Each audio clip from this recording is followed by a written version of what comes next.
The colonel hung up. Dead silence for 10 seconds, then our CEO's voice cut through the conference room like a blade. What the hell just happened? I stared at the speakerphone, knowing exactly what had happened, but wishing I'd been wrong. Stephanie Walsh, our new VP of Technology, had just blown the biggest contract opportunity of my career. A $120 million Department of Defense cybersecurity deal that I'd spent 6 months building from the ground up. There might have been some miscommunication about our encryption protocols, Stephanie said, trying to sound professional while sweat beaded on her forehead. Miscommunication? I couldn't keep the edge out of my voice. Colonel Foster asked specifically about AES 384 compliance. What did you tell her? I explained our industry-standard 256-bit encryption capabilities. The room went quiet again. Everyone was looking at me, waiting for an explanation that would somehow make this less catastrophic than it sounded. I'm James Sullivan, 52 years old, and I've been securing government networks since my Navy days. 12 years at Pinnacle Systems in Dallas, and I've never seen a contract presentation go sideways this badly. Not when I'm running point on the technical side. But I wasn't running point today. That privilege had been handed to Stephanie, who'd been with the company for exactly 3 weeks. Let me back up and explain how we got here, because this disaster didn't happen overnight. 6 months ago, when our IT security director took a better offer in Austin, the board passed a temporary resolution giving me full signatory authority for government cybersecurity contracts. Made sense. I had the clearance, the relationships, and 20 years of experience keeping classified networks secure. That same week, I started building the proposal for this DoD modernization contract. Not just any government deal, but a complete infrastructure overhaul for military cybersecurity systems. The kind of project that comes along once in a career and sets you up for early retirement if you don't screw it up.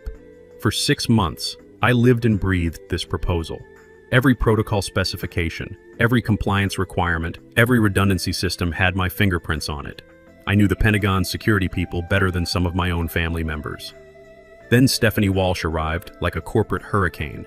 She'd come from some fintech startup that got acquired before it could collapse, bringing with her an MBA from Stanford and absolutely zero understanding of government contracting. All buzzwords and strategic vision with the technical depth of a puddle.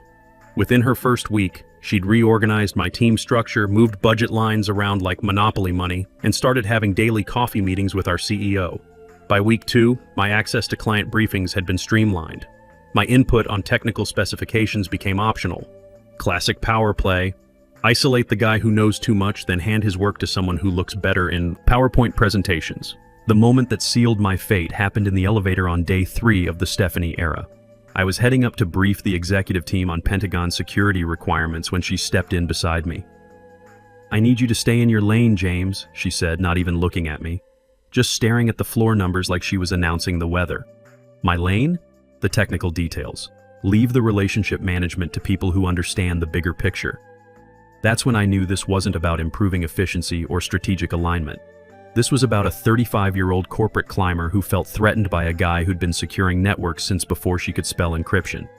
But I'm Navy trained. You don't abandon your post just because some new officer shows up with different ideas about how to run the ship. So I kept my mouth shut, filed my reports, and waited to see how badly she'd mess things up. I didn't have to wait long. Last Monday, Stephanie scheduled a preliminary relationship building call with Colonel Diana Foster, our primary DoD contact. No technical documentation, no security protocols, just a 15-slide PowerPoint about innovative cybersecurity solutions and paradigm-shifting approaches. I wasn't invited to the call, but Tony Ricci from our analyst team kept me informed. Tony's a good kid, 28 years old, sharp as hell with network security, but still green enough to be impressed by military protocol. He'd been tracking the Pentagon requirements for months, helping me build the technical foundation. 10 minutes after Stephanie's call ended, Tony was at my desk looking like he'd witnessed a car wreck. "What did she tell them about our encryption standards?" he asked. "I wasn't on the call. What happened?" "She said we provide military-grade 256-bit encryption across all platforms. Standard industry practice," she called it. My stomach dropped. Any idiot can Google military-grade encryption and find 256-bit protocols. But this wasn't any government contract. The DoD specifically required AES 384 with quantum-resistant algorithms for classified data streams. The difference between 256 and 384 isn't just technical specifications. It's the difference between getting the contract and getting blacklisted from future bids. Colonel Foster didn't ask any follow-up questions. She did. Asked about our quantum-resistant capabilities and compliance with the new DoD standards. And Stephanie said she'd have to get back to her on the technical details. That's when I knew we were finished. You don't tell a Pentagon security officer that you'll get back to them on basic encryption requirements.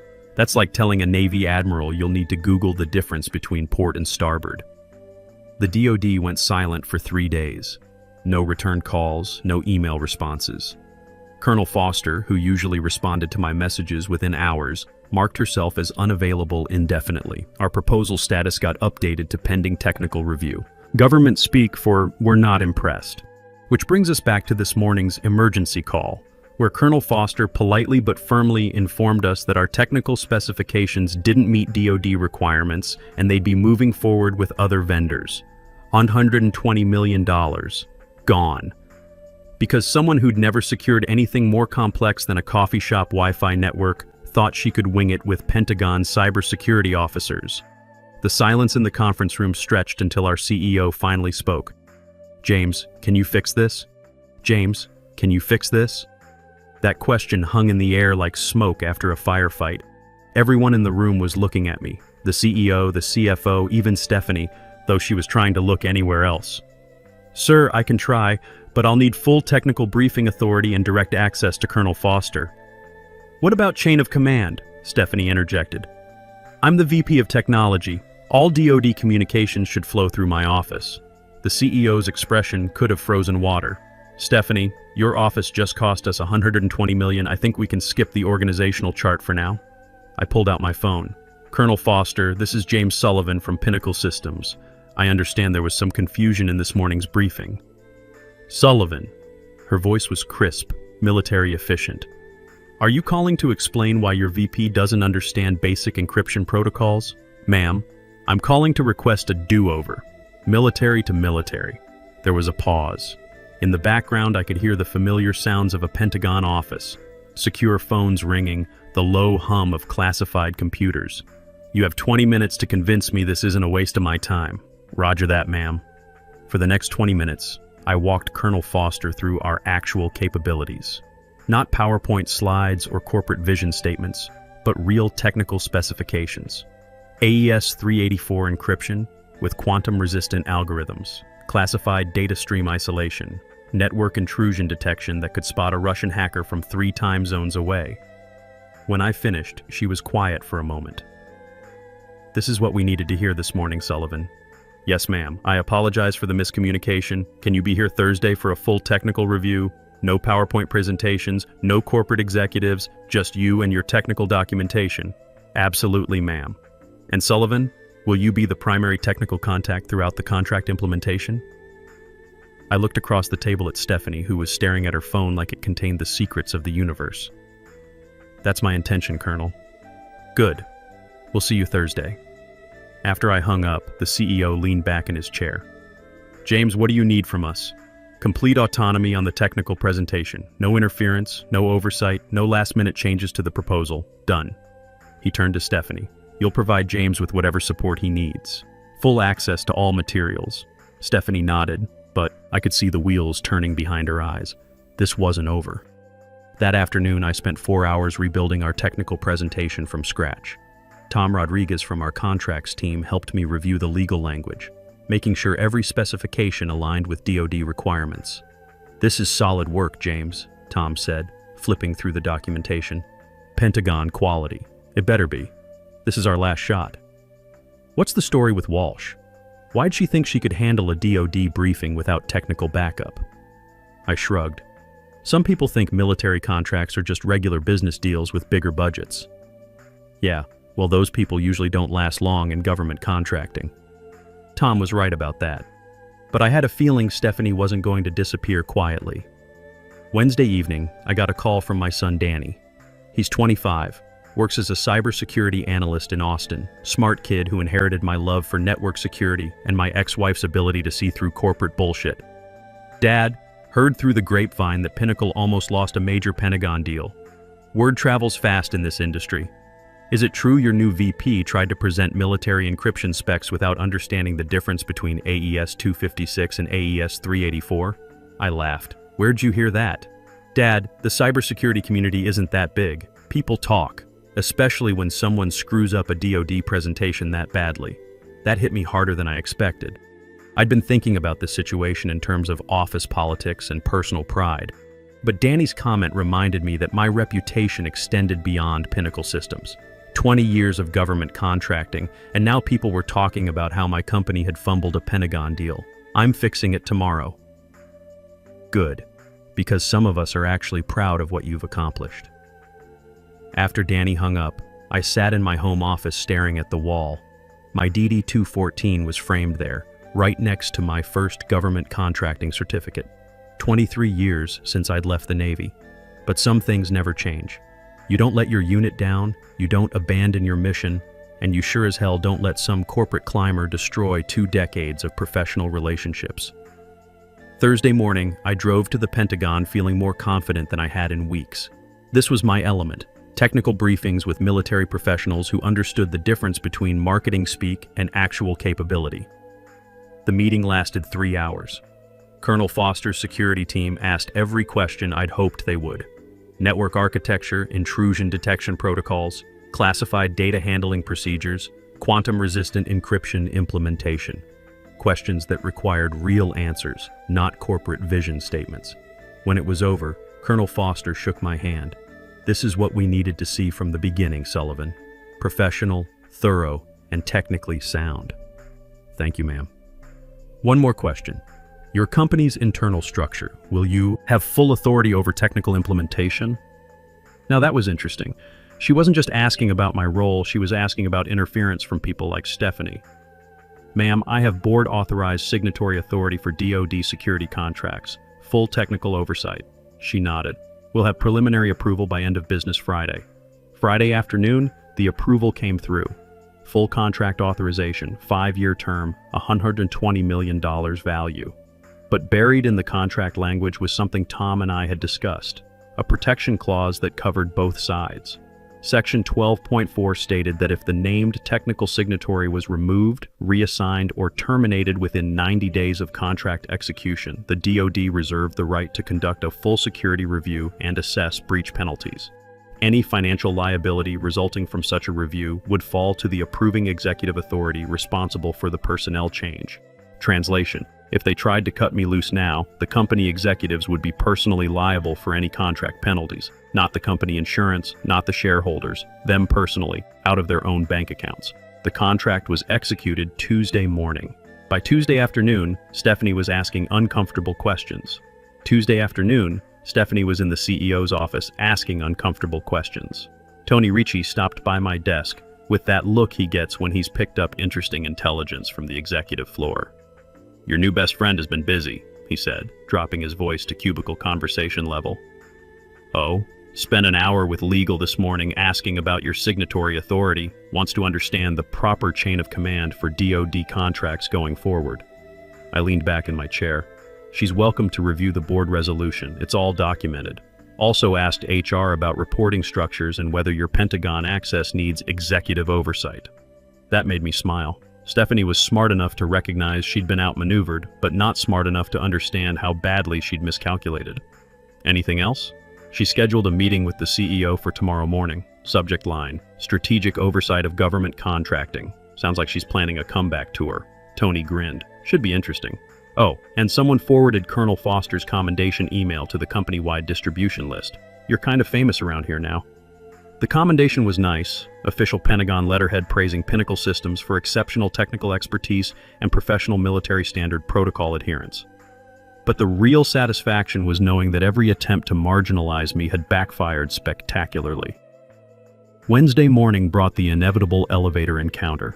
Stephanie stepped in just as the doors were closing, and for a moment we stood there in the kind of corporate silence that makes you appreciate working from home. "James, I think there might have been some miscommunication about your role in the DoD contract. No miscommunication on my end. I'd like to discuss a more collaborative approach moving forward. Team leadership, shared responsibilities." I kept my eyes on the floor numbers. "I'm focused on contract execution now. Pentagon timeline is pretty demanding." We should probably clarify the reporting structure. Make sure everyone understands their role in future government interactions. The elevator stopped at the 12th floor. As the doors opened, I looked at her for the first time during the conversation. Stephanie, I've been securing government networks since before you graduated from Stanford. My role is pretty clear. She didn't get off on 12, just stood there as the doors closed, probably planning her next move. That afternoon, I got a call from Tom Rodriguez. James, you need to see something. Can you come down to contracts? Tom's office was in the basement, surrounded by filing cabinets full of legal documents and government compliance manuals. He had the DoD contract spread across his desk, highlighting sections with a yellow marker. Look at section 12.4, he said, the liability clause. I read it again, even though I'd helped write it. What about it? I just got a call from corporate legal. They're asking questions about the language, specifically about executive liability for personnel changes. They're reading the fine print now? James, I don't think they understood what this clause meant when they approved the contract. That was interesting. The protection clause had been buried in 47 pages of legal language written in the kind of bureaucratic prose that makes most executives' eyes glaze over. But now that Stephanie was asking questions about my authority, someone had apparently decided to read the actual contract terms. What kind of questions? Hypothetical scenarios. What happens if key personnel are reassigned? Whether the DoD can really trigger security reviews for internal personnel decisions. How much financial exposure the company might face. And what did you tell them? Tom smiled. I told them it's standard government contract language, designed to protect both parties. Which is true. But I didn't mention that this particular version is more specific than usual about who bears financial responsibility if the review turns up problems. We both understood what that meant. Most government contracts spread liability across the entire company. This one targeted executives who made personnel decisions that jeopardized contract compliance. Tom, hypothetically, if they tried to remove me from the DoD project in the next 90 days, what would happen? Hypothetically, the Pentagon could demand a full security review of our technical capabilities. If that review found any gaps between what we promised and what we can deliver, the financial penalties would fall on whoever approved the personnel change. Personal liability? Personal liability. Thursday morning brought the emergency board meeting I'd been expecting. I wasn't invited, but Tony kept me informed through the corporate intelligence network that exists in every office. Assistants, security guards, and analysts who pay attention to executive calendar changes. Conference room sealed off, Tony reported. Blinds drawn, phones silenced. Outside counsel is there. Stephanie? Sitting at the far end of the table looking like she's prepping for a court-martial. I spent the afternoon working on Pentagon implementation schedules, but my mind kept drifting to that conference room. Somewhere upstairs, a group of executives was discovering that their new VP had created a situation where firing me could cost them millions of dollars in personal liability. Around 4 p.m., my phone buzzed with a text from Danny. Dad, LinkedIn shows some interesting executive moves at Pinnacle. Everything okay? I smiled. My son was keeping track of our company's corporate drama through professional networking sites. Everything's fine. Just some organizational adjustments. Heard Stephanie Walsh got moved to special projects. That was fast. Dad, in cybersecurity, reputation travels at light speed. Word is she's basically been benched. Friday morning, I got an email from the CEO's office. Subject line, Senior Cybersecurity Consultant Position, Discussion Request. The message was short and respectful. They were offering me a promotion to senior consultant, significant salary increase, and primary oversight on all government contracts. Remote work option, quarterly Pentagon briefings, and the kind of autonomy I should have had from the beginning. I read it twice, then walked over to the window. Dallas spread out below me, highways, office buildings, the kind of urban landscape that looks the same whether you're winning or losing. But today felt different. My phone rang. Unknown number, but I recognized the area code. Dad? Danny's voice was excited. I just heard from a buddy at Lockheed. They're talking about Pinnacle's Pentagon contract at industry conferences. People are impressed. It's a good contract. Dad, it's more than that.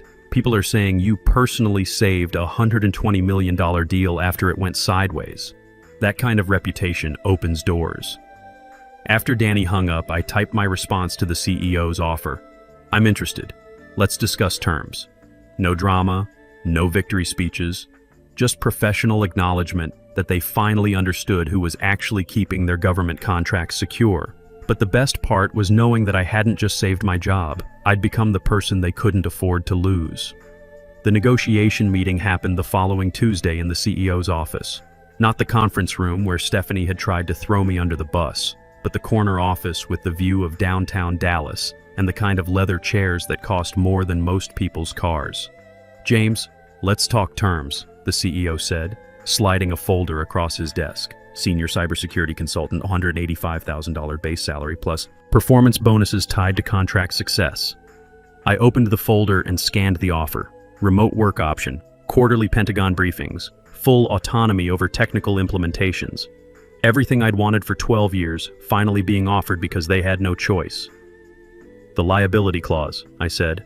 "Section 12.4. We need to discuss that." The CEO's expression tightened. "Our legal team has some concerns about the language." "I'm sure they do. James, hypothetically, if we needed to make organizational changes to the cybersecurity department, hypothetically, those changes would trigger a DoD security review. Any gaps between our promised capabilities and actual delivery would result in financial penalties for whoever approved the personnel changes." Personal financial penalties. That's correct. He leaned back in his chair, and for a moment I could see him doing the math. $120 million contract, potential penalty clauses, personal liability exposure. The kind of arithmetic that keeps executives awake at night. So you're essentially irreplaceable for the next 90 days. I'm essential to contract compliance for the next 90 days. After that, we can revisit the situation. And if we don't revisit the situation, if we just make this arrangement permanent, I smiled, then you get 5 years of flawless Pentagon contract execution from someone who actually understands government cybersecurity requirements. He signed the paperwork that afternoon. Stephanie's exit was handled with corporate discretion. No dramatic firing, no public confrontation, just a quiet reassignment to strategic innovation projects, the kind of position companies create when they need someone to disappear without making headlines. Her LinkedIn profile got updated within 24 hours. Leading transformative technology initiatives in emerging markets. Corporate, speak for exile. Tony Ricci stopped by my desk that Friday with the kind of grin that meant good news. "Guess who just got promoted to senior analyst? Congratulations, you earned it." "James, I learned more about government contracting in the last month than I did in 2 years of college cybersecurity courses. What's the most important lesson? Technical competence beats corporate politics every time. Eventually." That evening, I called Danny to share the news about my promotion. "Dad, that's incredible. Senior consultant with Pentagon oversight? It's a good opportunity." "Dad, it's more than that. You just proved that experience and expertise still matter in corporate America. That's inspiring for those of us starting our careers." After Danny hung up, I sat in my home office looking at the framed DD-214 on the wall. 23 years since I'd left the Navy, but some principles never change. You don't abandon your post, you don't let incompetence put the mission at risk, and you never back down when someone tries to push you out of your lane, because sometimes your lane is exactly where the country needs you to be. Monday morning brought my first week as senior consultant. I drove to the office early before the corporate executives arrived and spent an hour reviewing Pentagon implementation schedules in the quiet of my upgraded office. Around 9 a.m., my phone buzzed with a secure line call. "Sullivan, this is Colonel Foster." "Good morning, ma'am. I wanted to personally thank you for the professional manner in which you've handled this contract. It's refreshing to work with someone who understands military protocol." "Thank you, ma'am. That means a lot." "James, we're beginning preliminary discussions for Phase 2 of the Cybersecurity Modernization Program. $200 million over 7 years. Are you interested in leading the technical proposal?" I looked out my office window at downtown Dallas, thinking about retirement planning, my son's career in cybersecurity, and the satisfaction of doing work that actually mattered. "Absolutely, ma'am." "Excellent. We'll need someone with your level of expertise for the advanced encryption protocols we're planning. This isn't the kind of project we can trust to corporate executives who learned cybersecurity from PowerPoint presentations." After Colonel Foster hung up, I opened my calendar and started planning the next phase of my career. Not just surviving corporate politics, but building something bigger. A reputation that extended beyond one company, one contract, One confrontation with an incompetent executive.